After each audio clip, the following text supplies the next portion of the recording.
What do you tell your kids to make sure that they're prepared to go into the workforce and make their own living? Pretty much don't tell them anything because they don't listen to anything I tell them. So I don't even try anymore.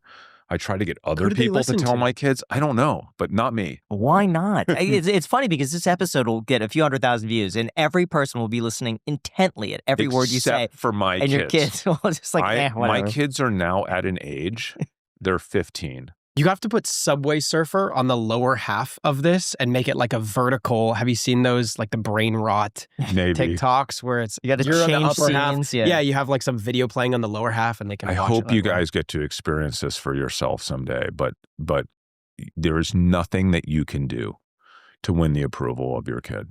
There's just nothing that you can do, at least not at this age when they're in high school. So like my kids bring friends over to the house and their friends are starting to come over to me like, Mr. Camillo, we saw your video. I love this. I love this. Like they're watching, they're learning finance, they're learning stuff. And like my kids, nothing. They want nothing to do with it. And I'm totally fine with that. That sounds like an act, though, right? Like no. If their buddies come over and they're like, oh, could we get an autograph? And the kids are like, I am just a big idiot for them. Are your kids? No. Their friends are legitimately watching. Like, you know what's shocking to me?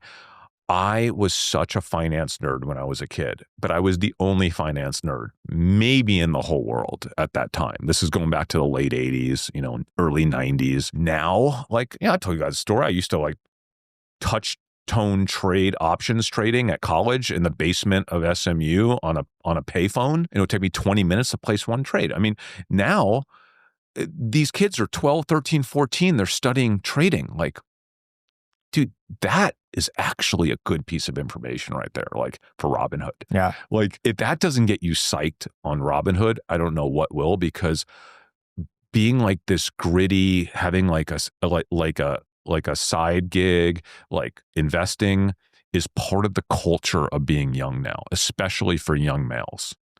And it's like a cool thing. If you don't do it, it's almost like, wait, you're not doing this? You're not trading? It's an interesting concept. A lot of people talk about what age to give their kid a phone.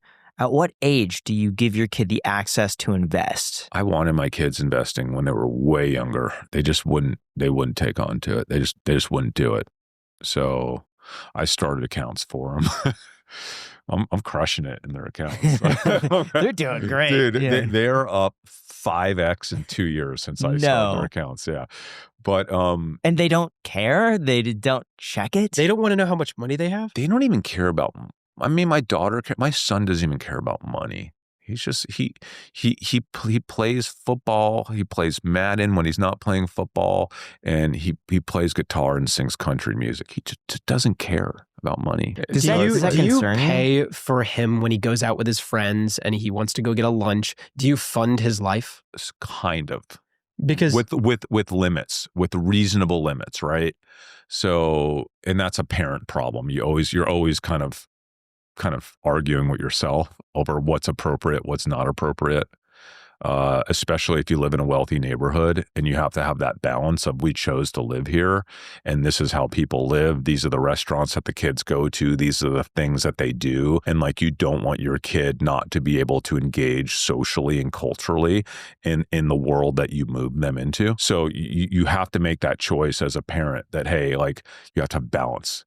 Like, so yeah, you kind of have to some extent. Like the thing that I've talked against my whole life, which is trust funds. I think trust funds are like the most evil, terrible thing that, like, you just can never do a trust fund for a kid. But now the world is changing. Our world is changing to the point where no one used to talk about trust funds. Now it's like, you have $100 trillion that are being transferred. Will there become a point in the next 10 years? I think there will be, where if you are a kid that is coming into the world in their 20s with no money and maybe just a bunch of debt from college, you're not starting at the same level as everyone else. You're starting like 10 levels below everyone else. So does having some sort of nominal starting point become just the absolute norm over the next 10 years? I know it sounds crazy, but like, so the house next to me is for sale right now in my neighborhood. And I'm friends with the real estate broker. And I'm like, hey, you sell it yet? Like, tell me who's moving in, like who's looking at it. And then I'm like, it's so expensive. I'm like, who can afford to buy these homes now? Because when I bought my home, it was 4x cheaper, 12 years ago. He's like, let me tell you something. Every single person I've shown that house to is getting money from their parents. Every single one. He goes, there's not one person that's looking at that house that's not getting help. So it's just like, it's become like a norm. I sold my house recently, actually, in LA. It was the same situation. There were multiple offers on it, but all were receiving assistance from their parents. And their parents wanted to give their kids either a leg up or, big milestone events. The kids are getting married, something like this. And here's a house. And I think that's going to be a lot more common for parents to pay for a house than education. Like, instead of going to college, let me help you out with the down payment for a house. And now you got a place to live. I totally agree. I think this is going to get so much worse, and it's going to create a huge cultural issue with the haves and have-nots. Everyone's complaining because they don't have the money to do this. They can't buy a home. They can't get ahead. Or you can if you have help. And there's just two people now in the world. That's just what we've become. That's just how our country has evolved. There's been so much wealth accumulated that things are becoming so expensive because of the people that have it. So if you're starting out and you don't have that, you're in trouble.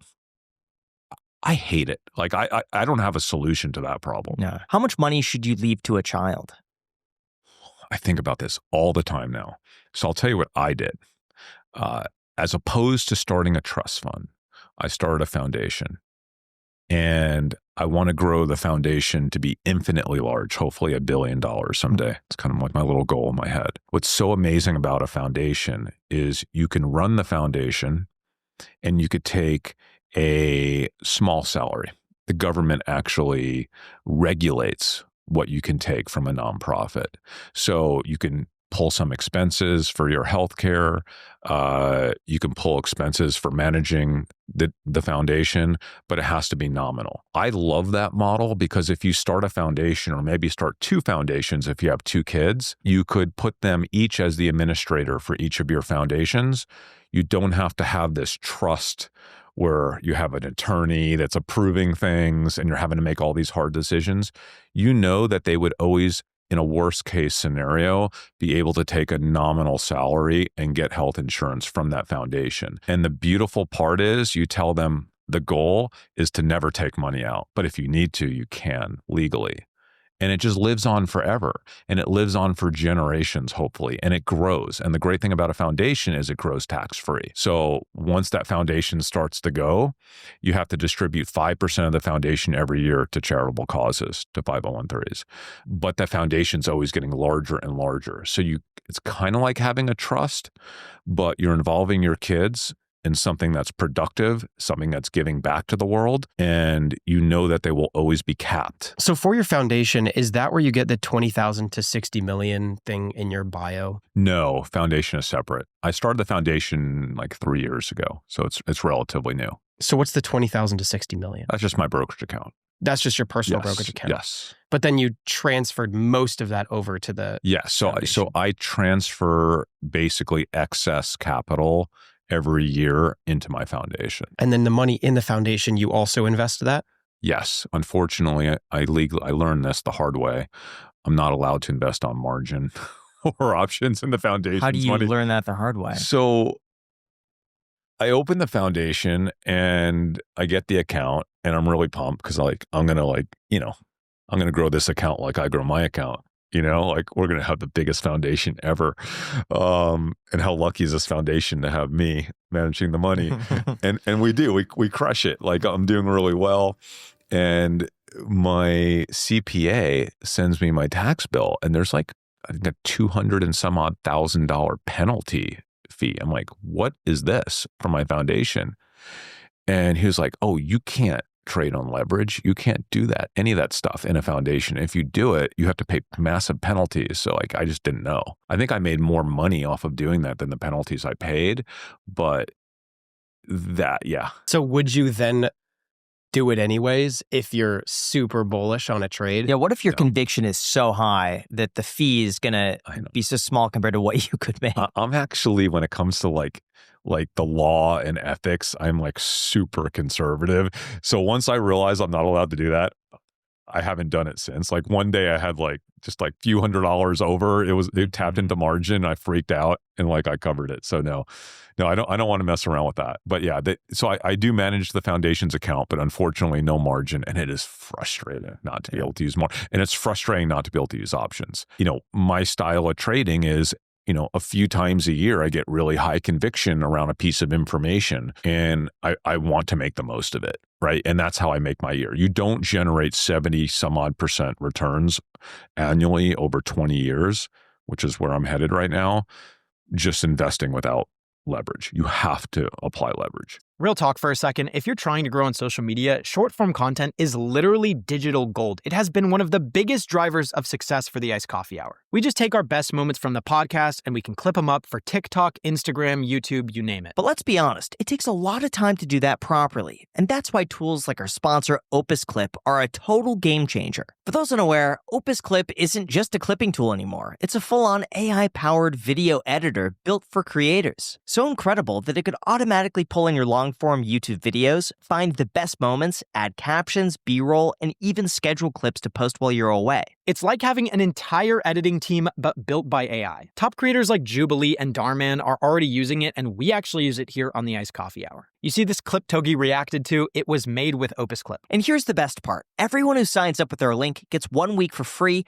plus 50% off your first 3 months. All you have to do is go to opus.pro/icedcoffeehour or click the link down below in the description. Again, that is opus.pro/icedcoffeehour. Seriously, guys, we cannot recommend it more. For what they deliver, it is extremely affordable. So if you want to get a bunch of content super fast, built by AI, I highly recommend Opus Clip. Thank you so much to Opus Clip for sponsoring this episode.